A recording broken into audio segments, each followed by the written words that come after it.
আমি তো কাল থেকেই কাজ শুরু করে দিয়েছি। গৌরীকে যা কথা শুনিয়েছি না। কি করলো কথা শুনে? কান্নাকাটি করেছে, বলেছে যে বাড়ি থেকে বেরিয়ে যাবে। সেরকমই তো হতো যদি রুদ্র না চলে আসতো। রুদ্র? এই রুদ্রকে গৌরীর বডিগার্ড নাকি, যে সব জায়গায় থাকে? বাড়িতে তো ভাই আর মাই গৌরীর সাপোর্ট করে, বাকি তো সবাই গৌরীকে বাড়ি থেকে বের করে দিত। আমার ওই হ্যান্ডসাম ভাইয়ের সাথে গৌরীকে মানায় নাকি? তাহলে কাকে মানায় রুদ্রর বউ হিসেবে? রুদ্রর বউ হওয়ার যোগ্যতা একমাত্র শুধু তোর। আরে আমরা তো ছোট থেকে তোকেই রুদ্রর বউ হিসেবে জেনে এসেছি। ঠাম্মিকে আমাদের দিকে টেনে আনতে হবে। ঠাম্মি তো আমাদের দিকেই। ঠাম্মি খুব ভালো মানুষ, গৌরীকে শুধু মুখে কথা শোনালে হবে না। এই যা ঝ্যাঁটা মেয়ে, ও কথা শুনো ঠিক থেকে যাবে।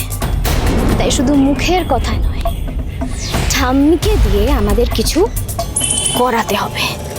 সেই দায়িত্ব তুই আমার উপর ছেড়ে দে। ঠাম্মিকে আমি ঠিক ম্যানেজ করে নেব।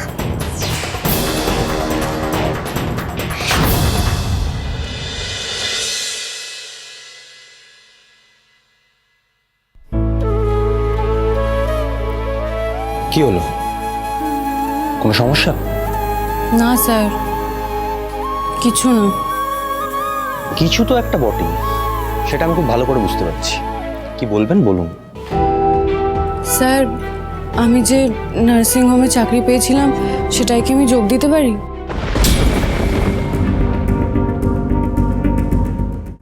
কি? হ্যাঁ স্যার, আমি বিপাশাকেও বলে রেখেছিলাম, ও নার্সিং হোমের মালিকের সাথে কথা বলে রেখেছে। কিন্তু আপনার চাকরি করার কি দরকার? You don't need money. আপনার যদি মাসে মাসে কিছু হাত খরচা লাগে সেটা আমি আপনাকে দিয়ে দেবো, শেষ হয়ে গেলে আপনি আবার চেয়ে নেবেন। স্যার, আমার নিজের জন্য টাকার দরকার নেই, কিন্তু আশ্রমের কাকার বাচ্চাদের, ওদের তো টাকার প্রয়োজন।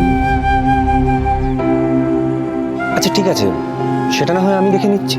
না স্যার, ওদের দরকারের বোঝা আমি আপনার উপরে চাপিয়ে দিতে পারবো না। ওই টাকাটা আমাকেই জোগাড় করতে হবে, আর সেটা তো বাড়িতে বসে হবে না বলুন। এত বছর যাদের সাথে কাটিয়েছি তাদের দায়িত্ব তো আমাকেই নিতে হবে, আর এই বিয়ের নাটকটা শেষ হয়ে গেলে আমাকে তো ওদের কাছেই ফিরে যেতে হবে। কি বিয়ের নাটক? স্যার, ওসব কথা ছাড়ুন না, আমি কি চাকরিটা করতে পারি? আচ্ছা ঠিক আছে, আপনি যখন এত করে ইনসিস্ট করছেন তখন করুন, কিন্তু একটা কথা মাথায়। আমার মাথায় আছে স্যার, এতবার বলতে হবে না। আমি কোনো ঝামেলার সৃষ্টি করবো না, আর আমি আমাদের বিয়ের ব্যাপারে কাউকে কিচ্ছু বলবো না।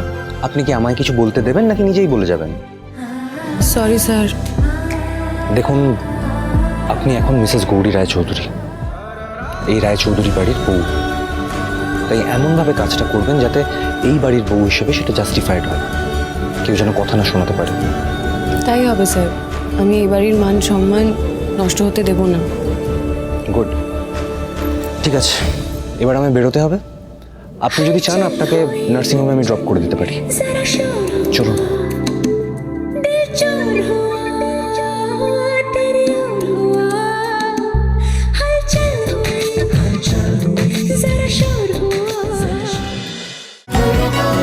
হরগৌরী পাইস হোটেল, সোম থেকে রবি প্রতিদিন রাত 10টায় স্টার জলসায় ও ডিজনি প্লাস হটস্টারে।